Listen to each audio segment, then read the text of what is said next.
I mix what I like, what I like, what I like, what I like, what I like, what I The issue of self-defense, that's a tricky one because, so you're damned if you do, you're damned if you don't. And if you don't defend yourself, you can end up dead.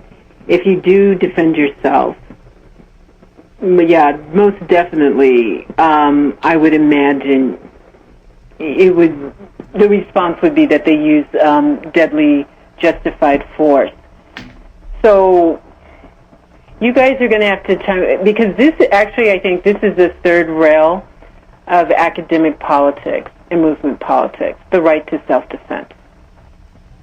And people, my hesitancy, right, because I'm trying to figure out how to articulate this. Of course you have the right to self-defense, and you have a constitutional right. Look at the Constitution. But here's the issue.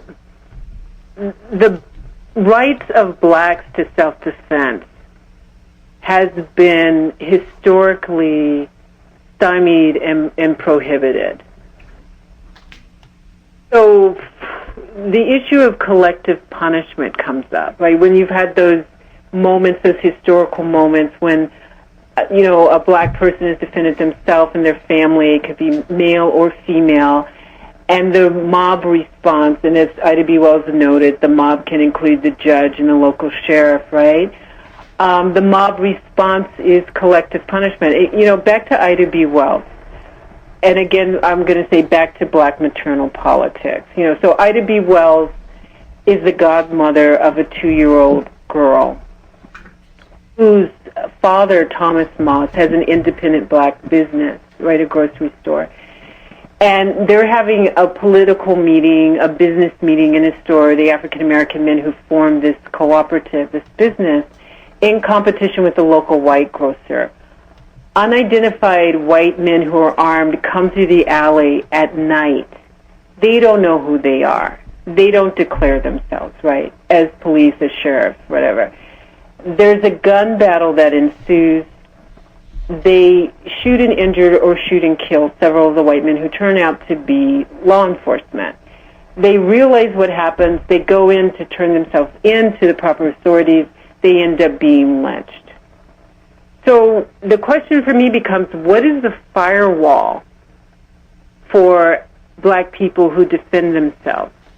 Meaning, how much of the black community or communities in plural are willing to mobilize to protect those who make those choices? Because if we look at, we connect the dots of the discussion we've been having this morning. If we look at the Panthers, if we look at the BLA, it was the Black Panther Party for Self-Defense, I believe, was the original title, right? One of the original titles.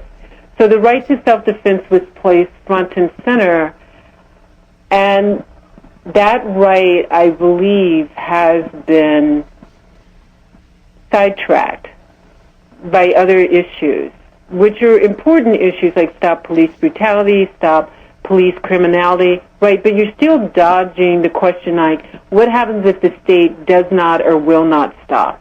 Even Obama in his press statement following Baltimore, the rebellion riots in Baltimore, he says, I cannot federalize the police, which means that basically, this is why you don't have good stats on how many civilians, I'm going to use the military terminology the police do, how many civilians are killed by police, because the police departments don't really have to report that information, right?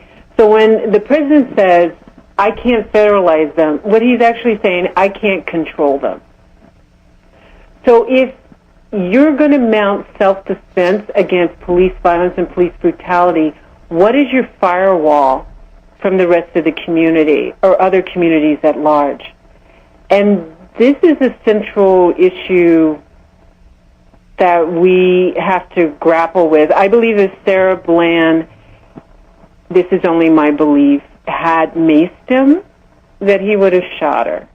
I mix what I like, what I like, what I like, what I like, what I like, what I like.